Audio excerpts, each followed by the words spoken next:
a few days ago, I covered Firefly's teaser trailer for Gamescom 2015, in which they demoed a couple of their upcoming projects, namely the Stronghold Kingdoms app for iOS, as well as the next title in the Stronghold series, which had a work in progress name of Stronghold Next. At the time, I lamented the lack of any real iOS footage for the Stronghold Kingdoms teaser. They basically had only rehashed footage that their trailer for the PC version of the game used, and I was interested in seeing exactly how the game was progressing so far on the iOS platform, as well as what the UI was going to look like. Well, just today, the channel AppSpy ran a promotional video narrated by Nick Tannehill, which basically showcases some of the ongoing progress with the iOS port. In it, you'll notice that the UI is actually a lot flatter than it is currently, but there are still some very jarring inconsistencies in the UI where part of it looks like what it does right now and some of it looks more modern, with the whole material design that Apple and Google have been going for as of late. So keep in mind that this is work in progress, but I personally found it quite interesting. My name is Nick Tannehill. I work as marketing manager at Firefly Studios in London. We're most known for the Stronghold series, and the game we're showing today is Stronghold Kingdoms iOS.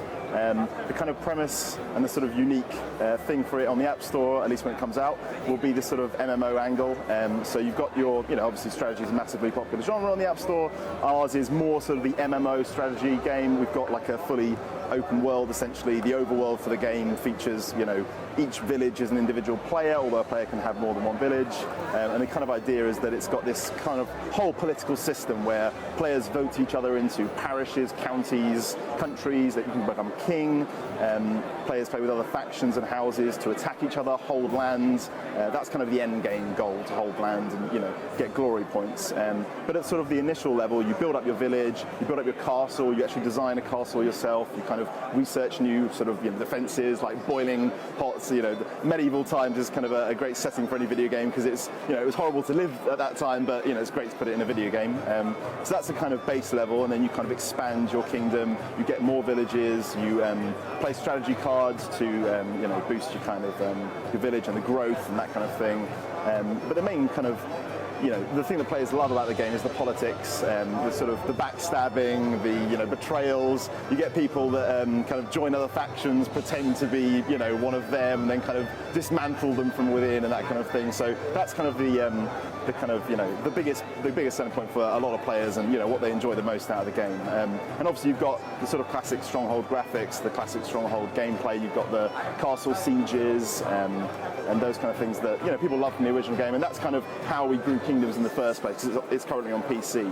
We kind of built a game that it was kind of like something we saw free to play as a new thing sort of in 2008, so it was slightly earlier than when it was kind of become more popular now. And we kind of thought, what would the Stronghold audience enjoy about an MMO, like a free-to-play MMO game? And we kind of ended up attracting MMO players, even though it was kind of built for the Stronghold players originally. So it's got all that classic Stronghold, the graphics and the village economy, and you kind of have to position everything in such a way that your workers have to work, the sort of traditional sort of RTS, resource triangles and those kind of things. So it's a fully featured RTS kind of set within an MMO world is how I kind of describe it in one line. Excellent. So free to play?